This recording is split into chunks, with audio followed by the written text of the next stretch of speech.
Namaste students, I welcome you all in Anupama classes through YouTube channel. Students, today we will read Self-Reliance from the second chapter, 5-year plans in India, goal and achievements. Self-reliance, if we talk about the self-reliance, this was the third main objective of 5-year plan, right? Second, what do you mean by self-reliance? Actually, self-reliance is having development through domestic resources.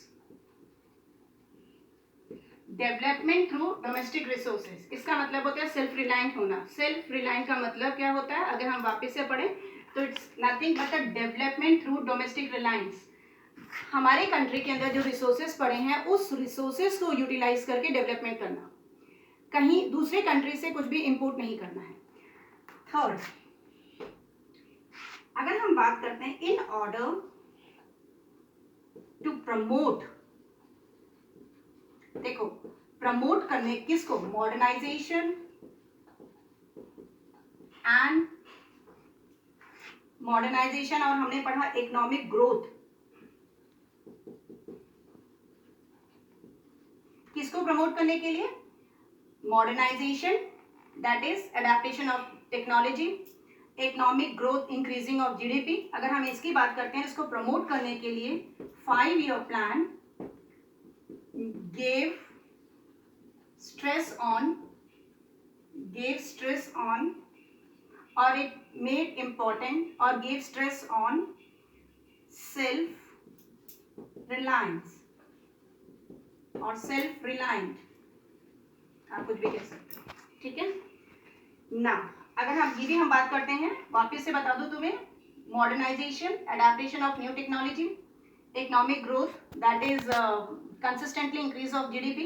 अगर हम इनकी भी बात करते हैं, इसको promote करने के लिए 5-year प्लान में ज़्यादा इंपॉर्टेंस सेल्फ रिलायंस को दिया गया. मतलब घर अपने ही कंट्री में जो चीज़ें हैं उनको यूज़ करके, उन रिसोर्सेज को यूज़ करके हम अपना डेवलपमेंट कर सकें और सेल्फ रिलायंट बने. अगर हम इसी को वापस से रिपीट करके और थोड़ा और पढ़ने की कोशिश करते हैं, तो why was it necessary? Necessary क्यों था सेल्फ रिलायंट? दूसरे कंट्री से कुछ इंपोर्ट हो रहा था तो क्या प्रॉब्लम थी? नेसेसरी था. पहला, it was necessary for what? Necessary for reducing foreign dependence. इसका क्या मतलब है? इसका मतलब है हमारा देश अभी अभी आजाद हुआ था. We just got freedom from colonial government, और इट बिकेम नेसेसरी, और ये नेसेसरी हो गया था कि हम अपना डिपेंडेंट जो दूसरे कंट्री पे है उसको रिड्यूस कर दें, राइट. एंड दूसरा नेसेसरी क्यों, क्या कारण क्या था? दूसरा कारण था reduce interference of foreign countries. अब ये फॉरेन कंट्रीज यहाँ पर क्या है और रिड्यूस इंटरफेरेंस क्या है? देखो, हम इंपोर्ट कर रहे हैं, suppose we are importing any food supplies या फिर टेक्नोलॉजी. फूड सप्लाईज हो गया, टेक्नोलॉजी हो गया, या फिर कैपिटल. तो क्या होता है, जब दूसरे कंट्री से ये सारी चीजें हम इंपोर्ट करते हैं तो इनका इंटरफेरेंस, दैट इज उस कंट्री का इंटरफेरेंस हमारी पॉलिसीज पे पड़ता है, हमारी पॉलिसी में पड़ता है. मतलब उनका इंटरफेरेंस हमारी पॉलिसी में ज्यादा हो जाता है. तो इंडिया नेवर वांटेड दैट.